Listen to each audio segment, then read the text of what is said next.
அன்புள்ள தனுசு ராசி அன்பர்களே வணக்கம். இந்த வார ராசி பலன்.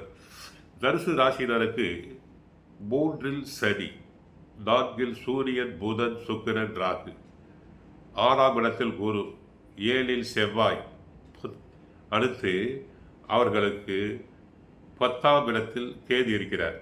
உங்கள் ராசிக்கு முயற்சி ஸ்தானமான 3 சனி, 4 சுக்கிரன், புதன் இருப்பதால் உங்கள் செயல்களுக்கு நல்ல ஆதரவு கிடைக்கும். நவீனகரமான பொருட்களை வாங்கக்கூடிய யோகம் உண்டு. பணம் கொடுக்கல் வாங்கல் விஷயத்தில் சற்று சிக்கனமாக இருக்க வேண்டும். வீண் பிரச்சனைகளை தவிர்க்கலாம். உங்கள் ராசிக்கு 4 சூரியன், 7 செவ்வாய் இருப்பதால் தேவையில்லாத அலைச்சல் காரணமாக ஓய்வு நேரம் குறையக்கூடும். வண்டி வாகனங்கள் மூலமாக சுப செலவுகள் ஏற்படக்கூடிய நேரம் என்பதால் கவனமாக இருக்க வேண்டும். தொழில் வியாபாரத்தில் மற்றவர்கள் பார்த்து ஆச்சரியப்படும் அளவுக்கு தொழில் நன்றாக இருக்கும். அடுத்து வேலைக்கு செல்பவர்களுக்கு மற்றவர்களால் முடிக்க முடியாத வேலையை தாங்கள் எளிதாக முடிப்பீர்கள். உடன் பிறந்தோரிடம் பேசுகின்ற போது தற்போதைக்கு சற்று பொறுமை தேவை.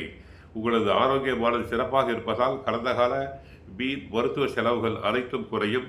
பழகும் நண்பர்களிடம் கவனமாக பழக வேண்டும். மாணவர்களுக்கு கெட்ட சகவாசம் கூடாது. லாபாதிபதியும் வாகன காரகனுமான சுக்கிரன் 4 உச்சம் பெற்று ராகுவோடு இணைந்திருக்கிறார். ஜவுளி முதலிய தொழில்களில் ஈடுபட்டு இருப்பவர்களுக்கு புதிய வாய்ப்புகள் உருவாகும். வீடு வாகன யோகம் உண்டு. வீடு மனை நிலங்கள் வாங்கும் யோகம் உண்டு. மனைவியின் பெயரில் சொத்து வாங்கும் அமைப்பு உண்டு. தொழில் விருத்தி ஏற்படும். புதிய முதலீடுகள் ஆதாயம் தரலாம். வாரத்தின் முற்பகுதியில் சூரியன் 3 இருப்பதால் அரசாங்க காரியங்கள் பலிக்கும். மேல் அதிகாரிகளின் ஆதரவை பெறுவீர். சுப செலவுகள் ஏற்படலாம். கடுமையான அலைச்சலும் உழைப்பும் உண்டு. அதிகப்படியான பணி சுமையால் துன்பப்படுவீர்கள். சகோதர வர்க்கங்களால் பிரச்சனைகள் வரலாம். யாரிடமும் முகம் சுளித்து பேசி பகைமையை வளர்க்க வேண்டாம். வீண் வாக்குவாதங்களை தவிர்க்க வேண்டும். ஆடம்பர செலவுகளை குறைக்க வேண்டும். கோவிலுக்கு சென்றால் தாங்கள் குரு தட்சிணாமூர்த்தியை வழிபடுங்கள். பசுக்களுக்கு உணவளியுங்கள். கஷ்டங்கள் அனைத்தும் குறையும்.